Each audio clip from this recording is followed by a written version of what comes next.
వేణుగోపాల్ గారు, సో ఓవరాల్గా చూస్తే మొత్తానికి వాళ్ళు రంగంలోకి దిగారు టీడీపీ అండ్ జనసేన, అండ్ మీరేమో ఇన్ఛార్జీలను మార్చే విషయంలో కూడా కొంత విమర్శలు ఎదుర్కొంటూ ఉన్నారు. సో మొన్నటికి మొన్న చంద్రబాబు నాయుడు గారు కూడా అన్నారు, సో ఎమ్మెల్యేలు మంత్రులకు కూడా ట్రాన్స్ఫర్లు ఉంటాయని ఇప్పుడే తెలిసింది నాకు అని చెప్పి.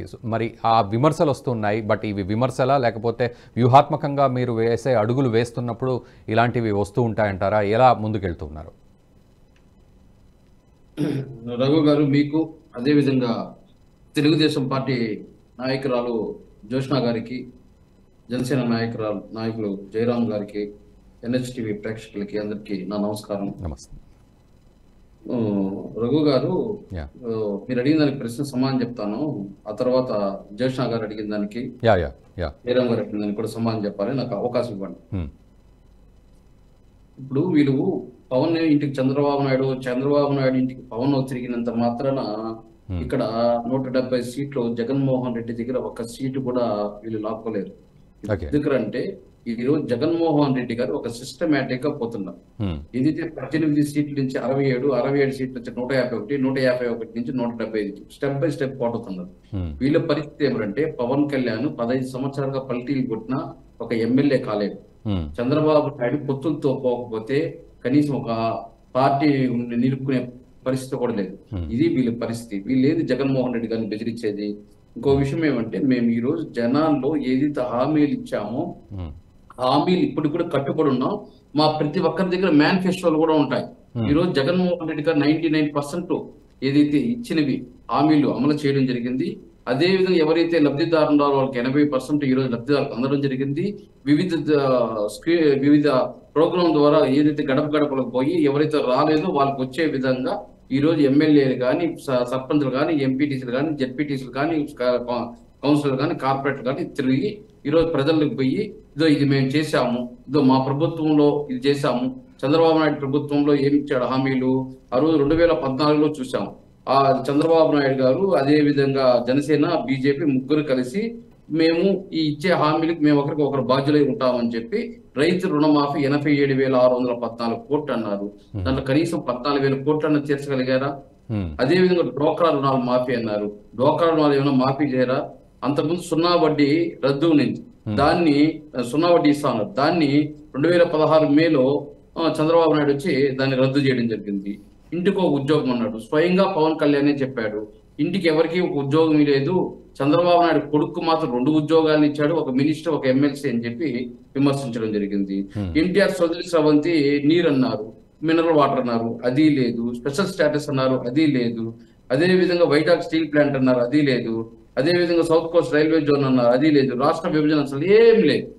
మళ్ళీ ఇప్పుడు మేము కలిసి వస్తున్నాం, మేము ఉమ్మడి మేనిఫెస్టో, ఒక పక్క చంద్రబాబు నాయుడు, ఒక పక్క పవన్ కళ్యాణ్ అనేసి ఒక 10 ఏదైతే ప్రజలకు హామీలు ఇస్తాం, హామీలు ఉమ్మడిగా మేము నెరవేరుస్తాం. ఒకరు దానికి షూరిటీ అంట, ఒకరు దాన్ని అమలు పరిచే వ్యక్తి అంట.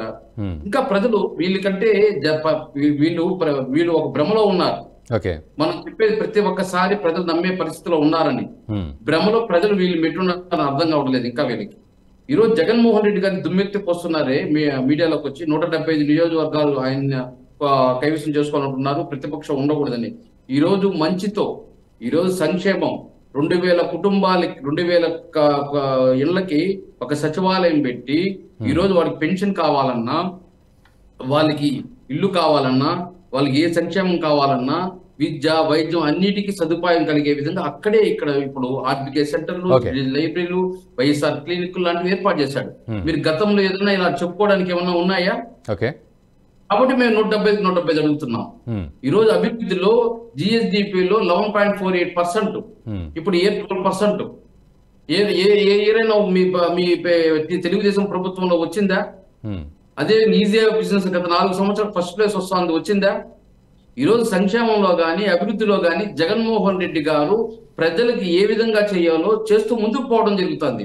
పేదవాడికి ఇల్లు ఇచ్చినా తప్పే, పేదవాడికి సంక్షేమం ఇచ్చినా తప్పే, పేదవాడి పక్కన జగన్మోహన్ రెడ్డి గారు నిలబడినా దాన్ని కోర్టుల ద్వారా పోయి అడ్డుకోవడం జరుగుతుంది.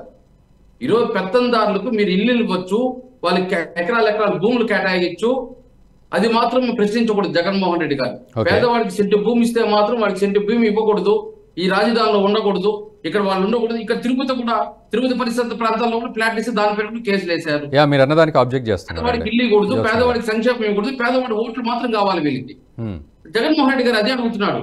ఈ రోజు జగన్మోహన్ రెడ్డి గారు ప్రతి స్కీమ్ లో ఎక్కడైనా సరే ఎక్కడ కరప్షన్ ఉందా, డీబీటీ ద్వారా కానీ నాన్ డీబీటీ ద్వారా కానీ ఒక కరప్షన్ అనేది ఉందా, డైరెక్ట్ గా త్రూ వాళ్ళ అకౌంట్ లో పోతాం. మీరు జన్మభూమి కమిటీలు పెట్టి దోచుకోవడం జరిగింది. వేణుగోపాల్ గారు మళ్ళీ జోషి మేడం అంటారు వాలంటీర్ల గురించి మాట్లాడుతున్నారు. వాలంటీర్లకి దీనికి సంబంధం లేదు. 2,07,000 ఉద్యోగాలు స్వతంత్ర భారతదేశంలో 75 సంవత్సరాలు అయింది. 4 లక్షల ఉద్యోగాలు ఉంటే దాంట్లో జగన్మోహన్ రెడ్డి గారు వచ్చాక 2,07,000 ఉద్యోగాలు ఇవ్వడం జరిగింది. చంద్రబాబు నాయుడు ఎంత ఇచ్చాడండి? 4-5 సంవత్సరాల్లో 35,000 ఉద్యోగాలు ఇచ్చాడు. రండి కూర్చుందాం, చర్చకి రమ్మని చెప్తాం. మేము మంచితనంతో ప్రజలకు ఏదైతే సంక్షేమం ఇచ్చామో, అభివృద్ధి ఇచ్చామో దాన్ని చెప్పుకుంటూ 170 సీట్లు అడుగుతున్నామే కానీ వీళ్ళలాగా పవన్ కళ్యాణ్ లేదా బీజేపీ లేదా కాంగ్రెస్ లేదా కమ్యూనిస్ట్ కాళ్ళను పట్టుకొని రాండి మేము జగన్ ఎదిరించాలంటే మీరంతా నాకు బలం కావాలి, నాకు ఒక్కడికే లేదు అని వాళ్ళని పొత్తులు పెట్టుకోవడం, ప్రతిపక్షంలో అధికారంలో రావడం, మళ్ళీ వాళ్ళకి వెన్నుపోటు పడవడం, ఇది మేనరిజం చంద్రబాబు నాయుడు గారి. ఓకే ఇక్కడే ఒక్కసారి జ్యోత్స్న గారు అబ్జెక్ట్ చేస్తున్నారు. ఇప్పుడు ఇంత మాట్లాడారు కదా మా వేణుగోపాల్ గారు, ఒకటే అడుగుతున్నామండి. మీరు ఇన్ని మాటలు మాట్లాడారు, 4.5 సంవత్సరాలైంది. రాష్ట్రానికి రాజధాని ఉందా? సరే మేము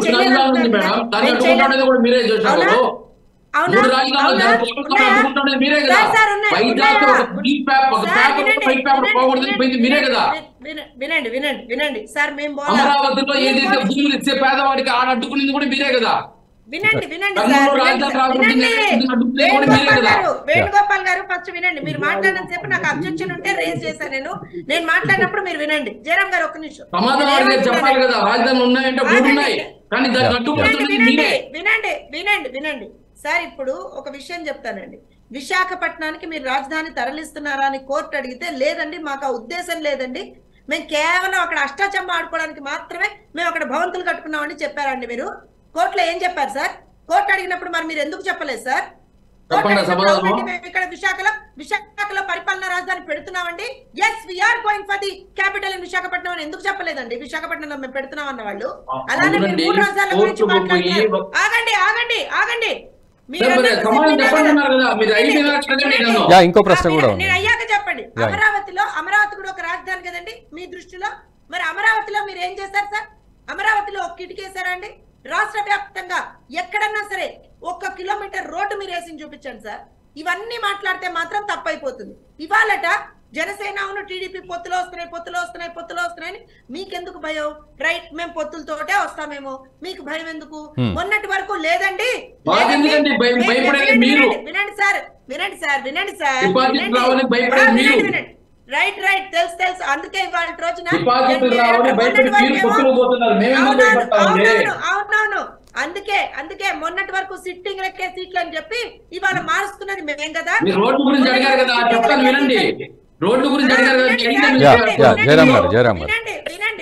వినండి సార్, ఓపిక ఉండాలి. ఎందుకంటున్నానంటే మొన్నటి వరకు రఘు గారు మొన్నటి వరకు సిట్టింగ్ లకే సీట్లు అన్నారు, 175/175 అన్నారు. ఇవాళ చేంజ్ చేసింది వీళ్ళే. మళ్ళీ దానికి ఒక మాట ఏం మాట్లాడతారు? సామాజిక న్యాయం అంట వీళ్ళు. మేము జనరల్ లో బీసీకి ఇస్తే మీకు వచ్చిన నొప్పి ఏంటి అని అడుగుతున్నారు. నేను ఒకటే అడుగుతున్నాను సార్, స్ట్రైట్ క్వశ్చన్.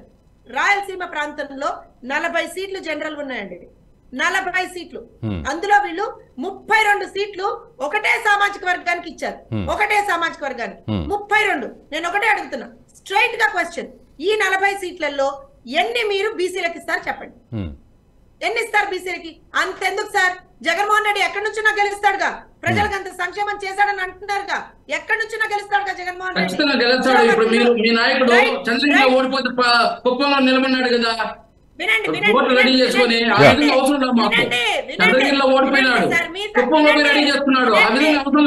మా నాయకుడు పులివెందుల్లో కదా. మరి పులివెందుల సీట్ ఒక బీసీకి ఇవ్వండి సార్, పులివెందుల సీట్ ఒక బీసీకి ఇవ్వండి. సరే మీరు ఇవ్వండి, మీ చంద్రబాబు నాయుడు మేము లిస్ట్ తయారు చేస్తాం, మా లిస్ట్ మీరు తయారు చేయండి. ఓవరాల్ గా సామాజిక న్యాయం చేస్తున్నామని వారు అంటున్నారు.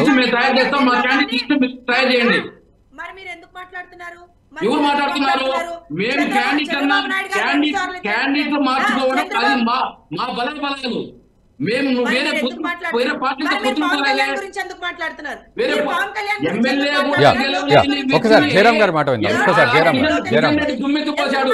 నిన్ను పక్కన కూర్చొని పెట్టుకుంటే మా పార్టీ కార్యకర్తలు మమ్మల్ని ఉమ్మేశారని జయరాం గారు ఒక్కసారి మా పక్కన కూర్చొని పెట్టుకుంటే బీజేపీ వాళ్ళు వేణుగోపాల్ గారు బీజేపీని పవన్ కళ్యాణ్ వాడుకొని మీరు ఇదే వినండి సార్, వినండి. మరి అమిత్ షా గారు కూడా సాక్షాత్తు రాష్ట్రంలో వచ్చి ఈ ప్రభుత్వం భయంకరమైనటువంటి అవినీతి చేస్తుందంటే మరి మీ నోళ్ళు ఎందుకో మెదపలేదు?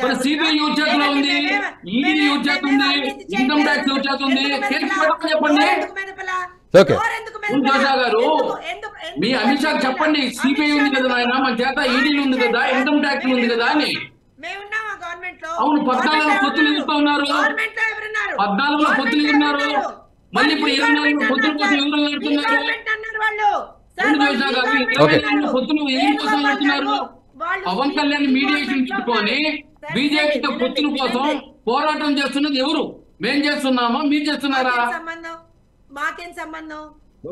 ఓకే వేణుగోపాల్ గారు ఒకటి అంటే వేణుగోపాల్ గారు మీకే సంబంధం, వేణుగోపాల్ గారు మీకే సంబంధం, అన్ని పార్టీతో మీకే సంబంధం. అవసరమైతే పొత్తులు పెట్టుకుంటారు, అవసరమైతే పోటీ పడుస్తాను. జయరాం గారు జ్యోత్స్న గారు ఒక్కసారి జయరాం గారు కూడా ఆబ్జెక్ట్ చేస్తున్నారు. జ్యోత్స్న గారు ఒక్కసారి జయరాం గారు ఆబ్జెక్ట్ చేస్తున్నారు. ఈ వీడియో మీకు నచ్చినట్టయితే లైక్ చేయండి, 10 మందికి షేర్ చేయండి. అలాగే కామెంట్ల రూపంలో మీ అభిప్రాయాలను మాతో పంచుకోండి. Nationalist hub group of channels ను సబ్స్క్రైబ్ చేసుకుని తెలుగునాట జాతీయవాద జర్నలిజాన్ని ప్రోత్సహించండి. ఈ వీడియో కింద ఉన్న బెల్ ఐకాన్ పై క్లిక్ చేయడం మర్చిపోవద్దు.